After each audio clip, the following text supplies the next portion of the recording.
모든 그리스도인들이 가지고 있는 어떤 영적인 부담이라고 하면 단연 기도일 것입니다. 그렇죠? 우리가 그리스도인으로서 부름 받고 난 후에 우리의 삶 가운데서 하나님 앞에 기도를 드린다라는 것은 사실 너무 당연한 것이죠. 그렇죠? 근데 당연한 건데 왜 부담이 되냐? 당연한데 잘 안 돼요. 그렇죠? 기도라는 것이 사실 쉽지가 않습니다. 기도라는 것은 어떻게 보면 단순한 행위 같지만 단순한 행위잖아요. 그러나 그것은 우리의 육체와 우리의 영적인 저항, 우리가 가지고 있는 본성을 저항함으로써 해야 하는 행위이기 때문에 사실 쉽지가 않습니다. 그래서 해야 하는데 잘 안 되니까 항상 부담이 되는, 그 어떤 부담을 갖게 되는, 그것이 바로 기도라는 것이죠. 뭐 늘 우리가 기도해야 될 기도의 제목들이 참 많이 있지만 얼마 전부터 우리 이영신 목사님과도 그런 얘기를 나눴는데 기도에 대한 기도해야 하는 것에 대한 어떤 부담을 좀 많이 느끼고 또 그것에 대해서 나누게 되었습니다. 여러분 정말 우리가 기도해야 할 때임이 분명하죠. 그렇죠? 여러분 뭐 국가적으로는 우리가 이번 주에 또 대선도 있고요. 지도자들을 뽑고 또 지도자들에 따라서 또 우리의 어떤 나라의 어떤 방향성과 모양이 또 많이 바뀌지 않습니까? 그래서 우리의 삶에 밀접한 어떤 그러한 지도자들을 세우는 것을 위해서 우리가 또 기도해야겠죠. 또한 뭐 세계적으로는 지금 뭐 우크라이나 전쟁 우리가 지금 좀 전에도 기도했지만 또 그런 큰 일들이 있고 또 뭐 아시다시피 전 지구적으로 지금 2년이 넘도록 이 코로나19라는 이 재앙 앞에 우리가 참 많이 고통당하고 있고 또 그 이후의 삶 이제 이것이 종식되어 가고 있다고 우리가 지금 보고 있는데 어쨌든 이것도 예상이잖아요. 그래서 어찌됐건 그 종식됨을 우리가 기도해야 되고 또 종식 이후의 삶에 대해서 또 우리가 새롭게 펼쳐질 삶에 대해서 기도해야 될 때인 것이죠. 교회도 마찬가지입니다. 아주 뭐 정확하게 확인된 건 아닌데 여러분 그 한국의 교회가 얼마 전까지 6만 개가 있었다고 하는데 여러분 교회가 코로나 상황 동안 10,000개가 줄었다라는 얘기가 있어요. 그러니까 엄청난 수치죠, 그렇죠? 이제 뭐 아주 정확하게 뭐 집계된 건 아니지만 이제 그런 얘기가 있고, 근데 어떤 분이 그런 얘기 하시더라고요. 만약에 교회가 10,000개가 문을 닫았다면 교육부서, 그러니까 아동부, 유년부, 청년부, 청소년부는 아마 더 많이 없어졌을 것이다.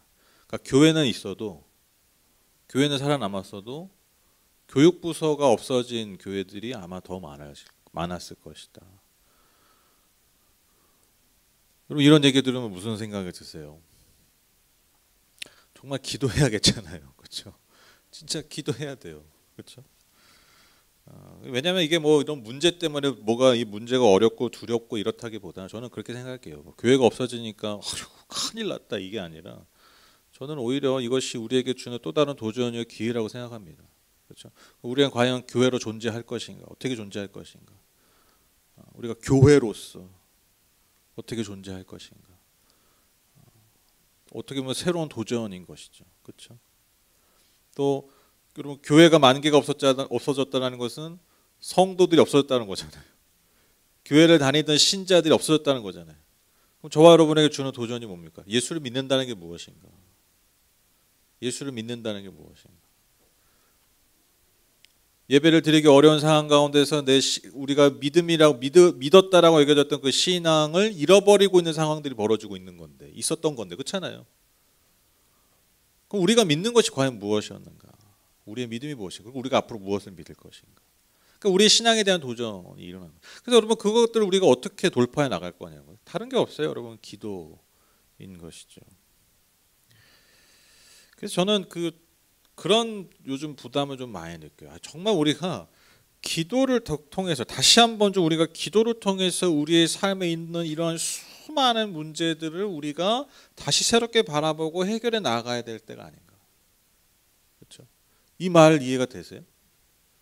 그러니까 옛날에는 우리가 막 한창 우리가 뜨겁고 막 열심으로 막 하나님을 섬긴다고 했을 때, 열심으로 섬긴다고 했을 때 정말 우리가 뭐 했어요? 정말 기도 심하게 얘기해. 기도로 다 박살내려고 그랬거든. 그렇죠? 그냥 기도로 다 박살내버려. 삶의 문제들 박살내버리고 삶의 문제를 다 뚫어버리고 돌파해내고 막 그러니까 다 이런 자세였어요. 다 약간 그렇죠? 오랫동안 신앙생활하신 분들 이 감성 아실 거예요. 그냥 문제 오면 그냥 기도로 박살낼 것 같은 다 그런 자세였거든요. 근데 요즘은 뭐 기도에 양이 주고 뭐 이런 게 아니라 그냥 이런 마음 자체가 많이 없어진 것 같아요. 그냥 뭐 힘들고 외로우면 그냥 물건 하나 더 사고 커피 한 잔 마시고 그렇죠? 힘들고 어려운 고민이 있으면 그냥 만나가지고 수다 떨고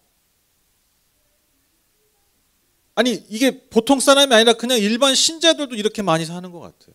그러니까 그렇게 하지 말라라는 게 아니라 문제 생기면 다 저기 식음을 전폐하고 관계 다 끊고 기도골 들어가라는 얘기가 아니라 우리가 과연 그런 문제 앞에서 기도하려 하는가? 기도로 그것을 정말 뚫어보려고 하는가? 마음 자체가 많이 사라진 시대가 아닌가? 그래서 우리가 회복해야 될 것은 무슨 기도를 뭐 5분 하는 거 5분 더 합시다, 뭐 10분 더 합시다, 30분 더 합시다 이게 아니라 우리의 마음의 그 자세, 중심 자세, 그 세팅 자체가 달라져야 되지 않나? 그러니까 그런 마음 자체가 없으니까 여러분 기도의 필요성을 못 느끼는 거예요, 그렇죠? 그런 마음의 세팅이 있다면 우리가 기도하겠죠. 왜 안 하겠어요? 그래서 제가 다시 말씀드리고 이거 너무 당연한 말인데 우리가 기도를 통해서 우리의 삶의 문제를 해결해 나가야 될 때 이게 너무 단순한 말이잖아요. 상식적인 말이잖아요. 신앙인들의. 근데 이 상식적인 말이 우리가 많이 잃어버린 말이라는 거예요. 근데 이걸 우리가 좀 회복했으면 좋겠다. 저부터도 좀 회복하고 싶은 거예요. 기도할 게 많으니까요. 그래서 도전이 된 거예요. 그래서 제가 이 3월의 주제를 기도의 씨앗을 심다. 기도의 씨앗을 심다. 3월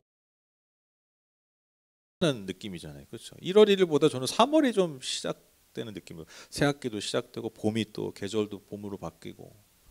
그래서 여러분 우리가 이 3월 한 달 동안 우리가 어떻게 기도의 씨앗을 심을 건지. 그래서 그 마음의 중심을 다시 회복하는 그러한 시간들이 좀 되셨으면 좋겠습니다. 그래서 이 기도의 씨앗을 심다라는 이 주제로 오늘 첫 번째로 여러분과 함께 나누고 싶은 말씀은 가장 중요한 모델이죠. 그럼 예수님은 어떻게 기도하셨을까? 예수님은 어떻게 기도하셨을까? 그것을 한번 좀 살펴보고자 합니다. 여러분 예수님도 기도하셨죠, 그렇죠? 근데 여러분 예수님의 기도하면은 뭐가 제일 먼저 생각나세요? 어떤 장면이 떠오르십니까? 네, 네, 그렇죠. 뭐 답을 다 알려주고 물어보죠. 네. 네. 겟세마네 기도. 여러분 너무 잘 아시는 겟세마네 기도. 아주 어떻게 보면 뭐 꼭 예수님의 하신 기도만이 아니라 여러분 어떻게 보면 성경 전체에 있어서 가장 강렬한 이미지의 기도 아닙니까, 그렇죠? 아주 뭐 강렬하잖아요, 그렇죠? 여러 가지 이미지들이. 그런데 여러분 이 겟세마네 기도가 단지 무슨 간절한 모습의 기도라서만이 아니라 저는 이 겟세마네 기도가요. 예수님이 하셨던 이 겟세마네에서의 기도가요. 저는 인간을 어떻게 보면 대표하시잖아요, 예수님이. 그 인간이 하나님께 드려야 될 그 기도의 전형을 저는 보여준다고 생각해요. 그게 뭐냐면 여러분 첫 번째로 여러분 예수님은요 어떻게 기도하셨냐면 특별한 장소와 시간에 기도하셨어요. 예수님이 어떻게 기도하셨느냐? 첫 번째로 특별한 시간과 장소에서 기도하셨다라는 거예요. 마가복음 1장 35절을 보시면 아주 이른 새벽에 예수께서 일어나서 외딴 곳으로 나가셔서 거기에서 기도하고 계셨다. 대한민국의 많은 사역자들과 성도들이 정말 치를 떠는 대한민국의 그 이제 옛날 성경 개역 개정에서는 이제 새벽 미명에 그래서 예수님도 지금 새벽에 일어나서 기도하셨는데 어찌 목회자가 성도가 잠시코 자고 물론 이렇게 하는 분은 거의 없고 하여튼 그러니까 요 구절 때문에 새벽 미명, 예수님이 새벽에 기도하셔가지고 우리도 새벽에 기도. 그래서 여러분 새벽 기도는 거의 한국에서만 하시는 거 아시죠? 하는 거 아시죠? 전 세계적으로 새벽 기도 거의 없어요. 물론 이제 전 세계에 있는 한인교회에서 해요. 한인교회에서는 하고 전 세계에 있는 그 교회. 근데 뭐 미국에는 뭐 24시간 기도의 집 있고 뭐 난리도 아니죠. 뭐 어쨌든 여러분 이 새벽, 아주 이른 새벽 예수님이 따로 일어나서 기도하셨다는 것이, 여러분 물론 이제 그 새벽이라는 시간의 중요성도 있죠. 그렇죠? 여러분 새벽 기도 하실 분은 알겠지만, 그리고 또 새벽 기도가 주는 또 그 힘이 있어요. 딱 그 새벽에 딱 창고기 마시면서 할 때 그 힘이 있어요. 근데 그거는 좀 무시 못해요, 정말. 근데 이것이 단지 어떤 시간을 알려준다라기보다, 기도해야 될 시간을 알려준다기보다, 여러분 왜 예수님이 새벽 미명에, 즉 이른 새벽에 아침 일어나서 기도하셨다는 그게 중요해요. 왜 그러셨을까요? 그때 분주하지 않기 때문이에요. 여러분 아시다시피 예수님은요, 가는 곳마다 사람들이 달려들었어요. 그렇죠? 인기가 많으셨죠. 가는 곳곳마다 내 문제 해결해달라고 하는 거예요. 가는 곳곳마다 말씀 전해달라고 하는 거예요. 그리고 심지어 가는 곳곳마다 또 뭐가 있어요? 원수들이 있잖아요. 나를 해하려고. 그러니까 걔네들도 상대해줘야 돼. 시비 걸고 하니까. 그러니까 여러분 예수님은요, 눈 뜨고 이제 딱 본인의 하루를 시작하고 나가면요, 따로 하나님을 만날 시간이 없어요. 따로 깊이 하나님과 교제할 시간이 없어요. 그래서 다 자고 있는 시간, 다 사람들이 움츠러들고 있는 그 시간에 좀 더 일찍 일어나셔서 기도하신 거예요. 예수님이 새벽 미명에 기도하시는 것은 얘들아 이제 너희들한테 기도해야 할 시간을 알려줄 것이다 하고 하신 게 아니에요. 만약에 여러분들이 따로 뗄 수 있는 시간, 즉 여러분이 홀로 하나님 앞에 나아갈 수 있는 시간이 있으시다면 그것이 새벽이면 새벽에 하시는 거고요, 오후면 오후에 하시는 거고요, 저녁이면 저녁에 하시면 되는 거예요. 그게 중요하다는 거예요. 따로 시간을 떼는 것. 하나님과 내가 홀로 대할 수 있는 그 시간, 그 시간의 중요성이라는 거예요. 아무도 방해받지 않아요. 아무에게도. 또 장소도 중요하죠. 예수님이 외딴 곳으로 나가셔서 했다라는 거예요. 예수님이 뭐 저기 아이라서 그 MBTI 아이라서 외딴 곳으로 가신 게 아니라, 내성적이어서 외딴 곳으로 가신 게 아니라, 성격상 하신 게 아니라 뭐예요? 네, 아무도 오지 않는 구별된 장소에서 하셨다는. 그러니까 여러분 기도를요 무슨 되는 대로 하셨다는 게 아니라는 거예요. 그래서 뭐 무시로 기도합니다. 저는 무시로 기도합니다. 늘 기도합니다. 뭐 늘 뭐 그냥 기도합니다. 뭐 굳이 뭐 이렇게 안 해도 됩니다. 물론 이제 그 그냥 순간순간 기도하는 물론 힘이 있지만, 여러분 정말 따로 떼어서 기도하는 그 힘은요, 그거는 하면은 그 얘기를 못 해요. 그 따로 떼어서 다른 시간에 기도하는 그 힘을 경험하면요, 저는 무시로 기도하니까 그렇게 기도 안 해도 됩니다, 이런 말을 절대로 할 수가 없어요. 질적으로 엄청난 차이가 납니다. 그러니까 여러분 이 바쁜 와중에, 예수님이 그렇게 바쁜 와중에 어떻게 하셨다고요? 다른 특별한 장소와 시간에서 기도하셨다라는 것입니다. 오늘 본문 보시면 39절에 나가시어 나가시어 늘 하시던 대로 올리브 산으로 가시니 제자들도 그를 따랐다. 예수께서 나가셨다는 게 뭐예요? 이게 의지적 선택이에요. 사람들이 있는데, 제자들과 있는데 스스로 나가신 거예요. 내가 의지적으로 행동하시고 선택하셨다라는 거예요. 그러니까 여러분 왜 예수님께서 자꾸 이렇게 특별한 장소, 특별한 시간에 의지적으로 왜 하셨을까? 왜 하셨을까? 이유가 간단합니다. 여러분 우리가요 인간이기 때문이에요. 인간이기 때문에. 즉 육체를 가진 인간이기 때문에. 그래서 여러분 인간은요 장소와 시간의 영향을 아주 밀접하게 받습니다. 그렇죠? 여러분 많은 수험생들이 어디서 공부합니까 보통? 도서관이나 또 독서실 굳이 끊어가지고 하잖아요. 몇만 원씩. 요즘 한 10만 원 하나요? 저 때는 5만 원 했는데. 얼마니? 뭐 한 10만 원 하겠죠 요즘. 요즘 독서실 뭐 공기청정기도 있고 막 그러더라고요. 옛날에 독서실 들어가면 냄새가 영 안 좋은데. 근데 여러분 한번 생각해 보세요. 여러분 아무리 뭐 그런다고 해도 그냥 편하고 이렇게 쾌적하기로는 어디가 좋겠어요? 집이 제일 좋죠. 집이 제일 평안하고 바로바로 밥도 먹을 수 있고 좀 힘들면 누울 수도 있고 여러분 집처럼 쾌적하고 여러분 사실 우리에게 좋은 장소는 없죠. 편한 장소가 없죠. 근데 왜 여러분 공부할 때 굳이 도서관 가고 굳이 독서실 갑니까? 그렇죠. 네. 달라요. 그 공간이 주는 힘이 달라요. 내가 똑같은 마음을 먹어도 내가 똑같은 사람인데 이 장소에서의 나와 이 장소에서의 내가 다르다는 거예요. 이 장소에서 내가 할 수 있는 공부의 양과 질과 똑같은데 나는 똑같은데 이 장소에서 할 수 있는 공부의 양과 질이 다르다는 거예요. 이게 장소가 주는 힘이에요. 그러니까 예수님께서 왜 굳이 의지적으로 나가셔서 외딴 곳으로 가서 그 특별한 장소에서 하셨느냐? 여러분 거기에서 더 주님 앞에 그 영혼이 기도할 수 있기 때문이었기 때문에.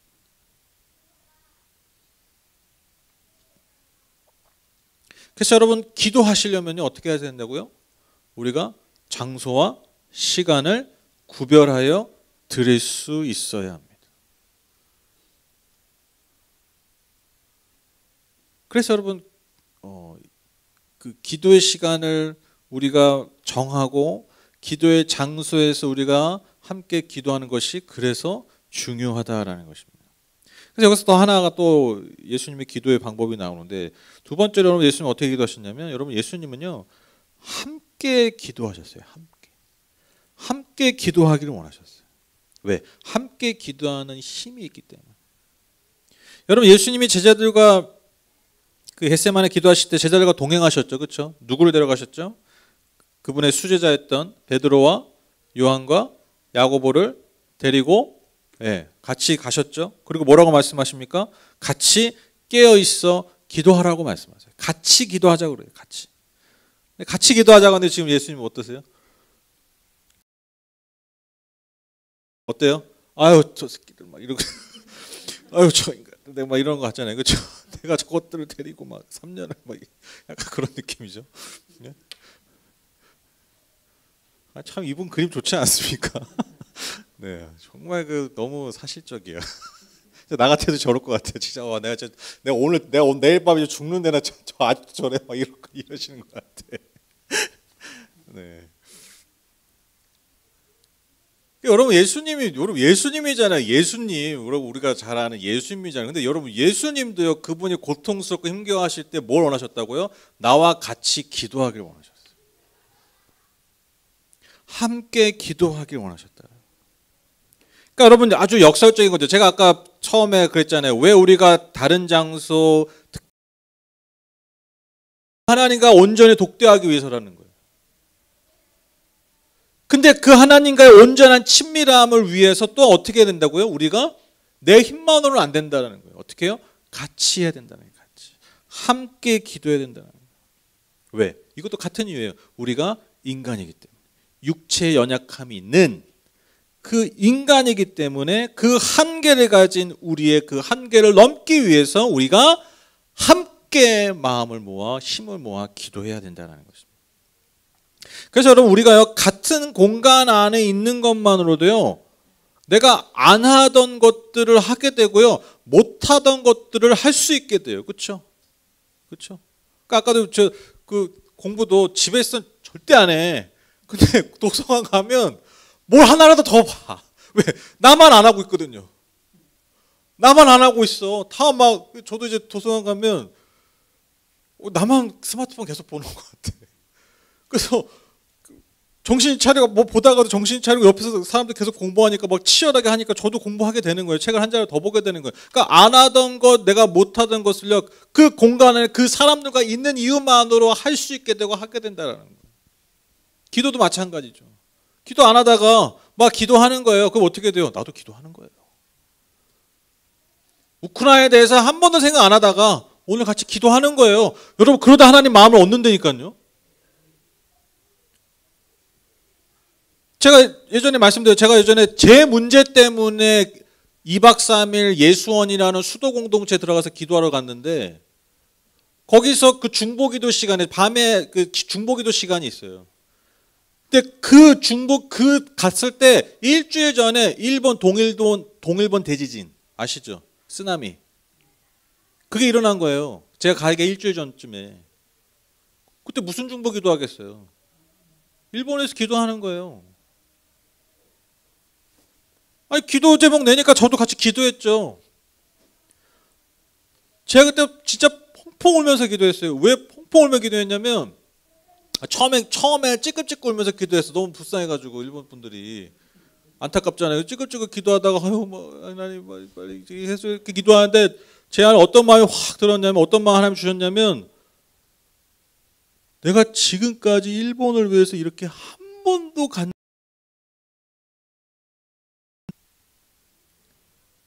그러니까 그 마음에 전해진 거야. 한서가 나는 일본을 위해서 늘 마음이 아팠는데 일본을 위해서 늘 고통스러웠는데 이렇게 죽어나가야 눈물 한 방울 흘리니 그게 하나님 앞에 너무 죄송한 거예요. 그래서 찌끔찌끔 눈물 흘리다가 펑펑 울면서 기도해. 그 마음 때문에. 그게 여러분 하늘복교회 어떻게 보면 일본 선교의 시작이라고 하죠. 제가 시작합니다. 이제 이 말씀 드리는 게 아니라 그 마음이 부어져서 그 한 알의 씨앗이 그렇게 열매가 맺어진 거예요. 지금까지 이렇게 될 줄 몰랐다니까요. 제가 그때 마음을 먹고 그때 하나님 마음 받고 나서 제가 앞으로 일본 선교다. 앞으로 일본을 내가 10년 이상 가리라. 애들 끌고 다 끌고 가리라. 한 번도 그렇게 생각한 적 없어요. 그냥 한번 섬기고 싶다. 계속 하나님 그렇게 인도하신 거예요. 지금까지. 아시죠? 어떻게 우리가 지금까지 일본 선교를 감당해 왔는지. 아시죠? 가려고 해서 간 게 아니니까요. 처음에. 그 막 아시죠? 그 막 문자 오고 막 난리 났죠? 아시죠? 예? 뭐 일본 선교 가시기 바랍니다. 막 이렇게 막 오고 난리도 아니었잖아요. 그렇죠? 그리고 그 이후에 사실 그 가게 된 것도 계획해서 간 적이 없어요. 거의. 네. 그냥 뭔가 이렇게 자꾸 그러니까 여러분 그 시작이 뭐냐라는 거예요. 그 시작이. 생전 일본을 위해서 기도 한 번 안 하고 생전 눈물 한 방울 하품에서도 눈물이 몇 방울 떨어지는데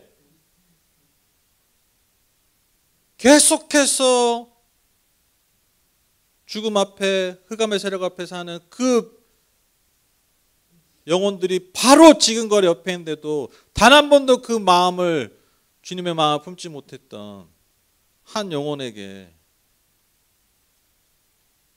그 마음을 주실 시간이 뭐냐라는 거예요. 생전 기도하는데 같이 기도하자니까 여러분 그 시간에 하나님 마음이 부어진 거잖아요. 그리고 하나님이 일하시잖아요. 그 기도를 통해서. 이게 함께 기도하는 힘이에요. 여러분 나만 기도해 보세요. 나만 기도는 골방이지. 기도는 골방에서 해야지. 홀로 하나님과 독대하는 시간이야. 그렇게 계속 해보세요. 나 혼자 나를 위해서 내가 생각하는 기도만 하는 거예요. 나만 만나는 줄 아는데 하나님은 못 만나. 얘를 만나고 싶고 내 얘기도 좀 하고 싶은데 맨날 지 얘기만 혼자 앉아가지고 독백만 해. 막 모노드라마야 막.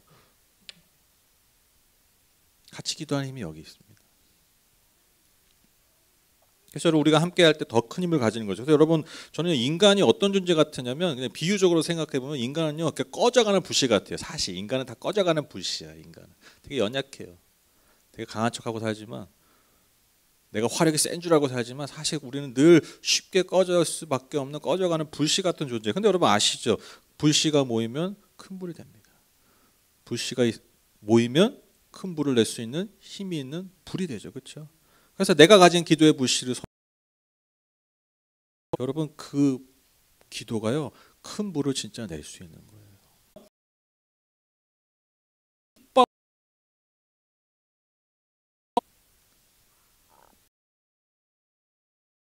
기도로 기도하셨다는 게 뭐예요?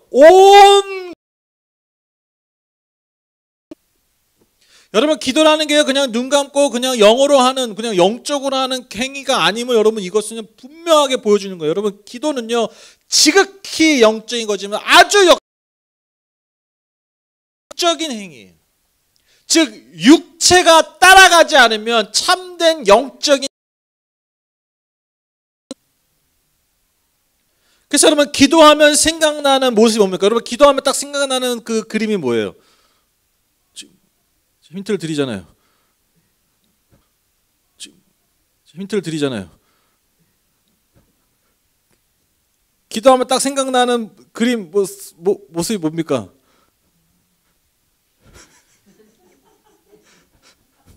조용필. 제가 조용필 목차는 좀 하는데 안 하겠습니다. 녹화가 돼서. 네. 손을 모으. 아주 유명한 그 기도의 손이 있잖아요. 그래 여러분 기도할 때 또 생각나는 행위가 뭡니까? 손도 모으고 또 어떻게 해요? 기도할 때. 그렇죠. 무릎을 꿇죠. 여러분 왜 기도할 때 손을 모을까요? 이거 한 번도 생각 안 해보셨죠? 여러분 기도할 때 왜 무릎을 꿇을까요?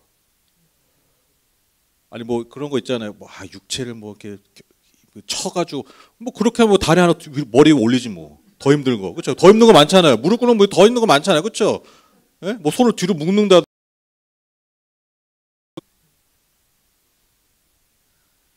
왜 손을 모을까? 왜 무릎을 꿇을까? 이게 여러분 기도하면 떠오르는 행위예요. 그러니까 이게 여러분 왜 그럴까?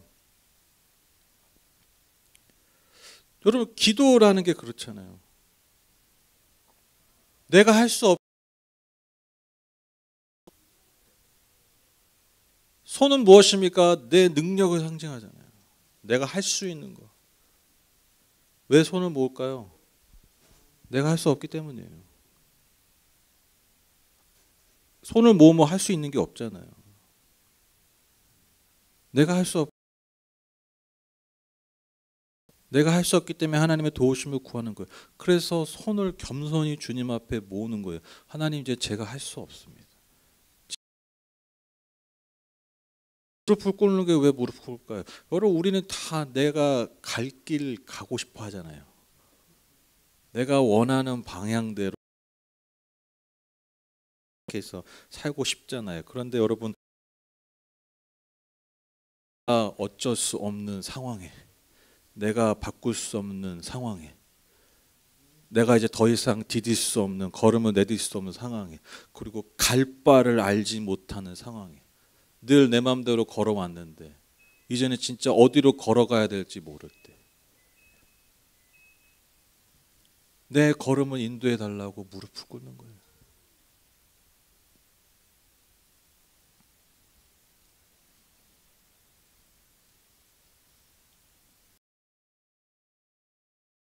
일상을 살 때는요, 내가 가진 건, 내가 가진 힘, 내가 행하고 싶은 대로, 내가 가고 싶은 대로 그렇게 살지만 여러분 기도는요, 그 모든 것을 겸손하게 내려놓고 손을 모으고 무릎을 꿇는 거예요. 그래서 여러분 기도는요, 내 육체를 치는 행위가 없이는요 절대로 기도할 수 없습니다. 여러분 오죽하면요, 여러분 그 수도원 있잖아요. 수도원에 가면 수도원분들이 뭐 하겠어요, 여러분? 늘 기도하시죠, 그렇죠? 늘 기도하는데 여러분 기도만 하는 게 아니라 생활을 영위해야 되니까 노동도 해야 된다는. 기도하고 그게 여러분 수도원 생활인데, 수도원 생활은 그냥 두 가지가 거의 그냥 기도하고 노동하는 거예요. 이거밖에 없어요. 근데 여러분 그 아주 오래된 수도원에서 전해 내려오는 아주 유명한 말이 있죠. 그게 뭡니까? 기도가 노동이요, 노동이 기도다. 이게 아주 유명한 말이에요. 기도가 노동이고 노동이 기도다. 여러분 이게 굉장히 의미심장한 말이에요. 왜냐면 하루 종일 기도하고 하루 종일 노동하는 사람들이 뭘 깨달은 거예요? 기도를 맨날 해도 뭐예요? 노동이에요. 왜? 힘들어요. 기도를 매일 하는 사람도 기도가 어려움을 알아요. 오히려 매일 하니까 기도가 진짜 어려운 거예요. 내 육체를 치지 않으면 기도는 할 수 없는 거예요. 진짜 기도는요, 내 육체를 치지 않으면 할 수, 즉 기도는요 정말 몸으로 하는 겁니다. 몸으로. 마치 우리가 아침에 중력을 거스르고 일어나서, 그렇죠? 내 몸을 일으켜서, 나는 늘 눕고 싶잖아요. 나는 늘 중력에 내 몸을 맡기고 싶잖아요, 그렇죠? 그렇죠? 내 온 몸을 중력에 맡기고, 그게 인간의 본성인데 그 몸을 깨워서 일어나서 내 인간의 본성을 벗어나. 내 영적인 본성이 뭡니까? 하나님과 계속 멀어지라는 게 이게 인간의 본성이거든요. 아시죠? 우리 다 그렇게 살잖아요. 그렇죠? 그렇잖아요. 그렇죠? 아닌 척하지 마시고 인간의 본성이 교회 다닌다고 그 본성이 안 사라진다니까. 우리는 그냥 가만 내두면 그냥 자연적으로 하나님과 벗어나려고. 이게 인간의 본성이에요. 아담과 하와 이후로. 이 영적인 본성을 거스르는 것. 내가 하나님께 가까이 가려는 것. 내 육체를 일으키는 것. 여러분 이게 기도라는 거죠.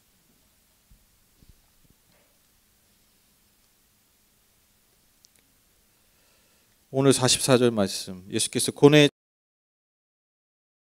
땀이 핏방울같이 되어서 땅에 떨어졌다. 여러분 이 예수님의 육체적 반응을 한번 보십시오. 여러분 이 말 안에, 이 구절 안에 예수님이 얼마나 그분의 온 육체, 온 몸을 다해서 기도하셨는지 우리가 알 수 있습니다. 그래서 여러분한테 지금 드리고 싶은 말씀이, 여러분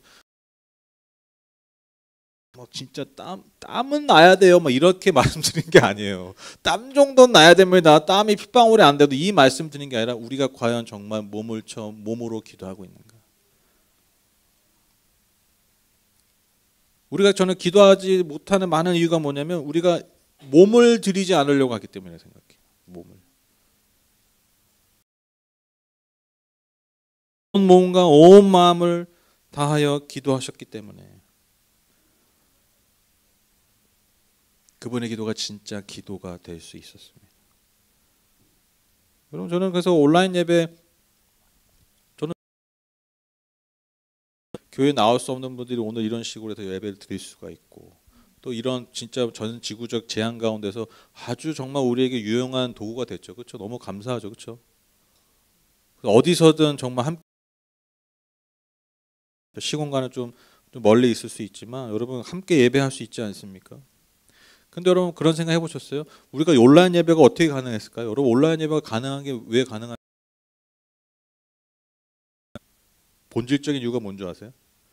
인터넷이 돼서? 기술이 좋아져서? 그건 그냥 도구고요. 온라인 예배가 계속 지속될 수 있는 이유가 뭐냐면요, 우리가 온라인이 아닌 대면 예배에 대한 경험이 있기 때문이에요. 몸의 경험이. 예배를 드려본, 내 몸으로 예배당에서 드려본, 함께 예배를 드려본 경험이 없다면요, 여러분 온라인으로 정말 예배할 수 있을까요? 못해요. 그래서 아이들한테 온라인으로 예배됩니다 이런 말 진짜 하면 안 돼요. 아니 학교를 다니던 애들도 온라인 수업하면 수업이 잘 안 되는데, 공부가 잘 안, 경험이 있으니까, 공부했던 그 경험들이 있으니까 하는 거지. 여러분 태어날 때부터 계속 온라인으로 공부한다? 절대 교육이 안 돼요. 지속 가능하지 않아요. 그러니까 온라인 예배가 가능했던 여러분 결정적인 게 뭐냐면, 한국 성도들이, 전 세계 성도들이 하나님을 몸으로 예배했던 경험이 있었기 때문이에요. 그러니까 이걸로 통해서 예배할 수 있었던 거예요. 그 기억 때문에, 그 내 몸의 기억.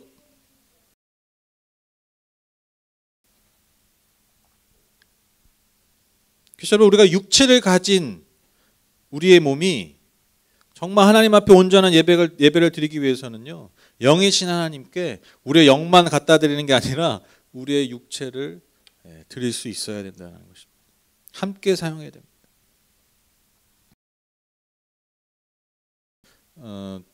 여러분에게 도전합니다. 여러분 특별한 장소, 특별한 시간에 여러분의 몸을 드리셔야 돼요.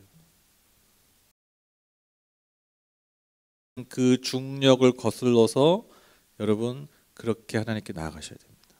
그래야 기도가 됩니다. 그리고 예수님도 그렇게 기도하셨습니다. 예수님도 왜? 육체를 가지셨기 때문에.